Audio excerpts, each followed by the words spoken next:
আসসালামু আলাইকুম। আমার হাতে যে ফোনটি দেখতে পারতেছেন, এই ফোনটির মডেল হলো 11 প্রো ম্যাক্স। এই ফোনটির প্রবলেম ছিল আপনার ব্যাটারিটা হালকা ফুলে গেছিল, যার কারণে কাস্টমারটা তার এলাকায় এক ছোট ভাইকে ফোনটা দিয়েছিল ব্যাটারিটা চেঞ্জ করার জন্য। তো আসলে এখানে যা প্রবলেমটা হইলো এখন পুরোটাই আপনাদের সাথে শেয়ার করব, এবং ভিডিওটা অবশ্যই মনোযোগ দিয়ে দেখবেন যে আপনার শখের ফোনটি একটু ভুলের কারণে কত বড় পরিমাণের একটি এই ক্ষতি হয়ে দাঁড়ায়।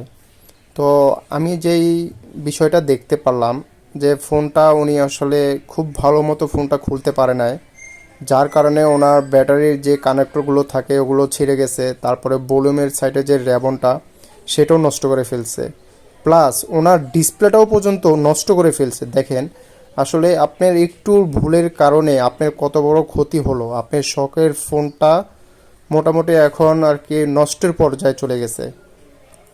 এখন যদি আপনি এই ফোনটা ঠিক করতে যান, আপনি দেখেন কত টাকা খরচ হচ্ছে। প্লাস খরচটা তো আসলে বড় বিষয় না, বিষয়টা হলো যে আপনার মনের ভিতরে যে একটা অশান্তি, এটা কখনোই ফিরে আসবে না। আপনার নিজের কাছে নিজের অপরাধী মনে হবে যে আমি এটা কি করলাম। একটা ভালো টেকনিশিয়ানের দ্বারাই যদি আমি ফোনটা দেখাইতাম, হয়তো আমার ফোনটা এতটা পরিমাণ ক্ষতি হতো না, আর আপনি এতটা পরিমাণের অ্যামাউন্ট লাগতো না। এখানে আপনার ব্যাটারি লাগবে, তারপরে ভলিউমের যে পাওয়ার রেবনটা সেটা ছিঁড়ে ফেলছে সেটা লাগবে, ডান ডিসপ্লে তো লাগবে। দেখেন ডিসপ্লে কিভাবে র্যাক চলে আসতেছে, একবার ডিসপ্লে আসতেছে আরেকবার ডিসপ্লে আসতেছে না।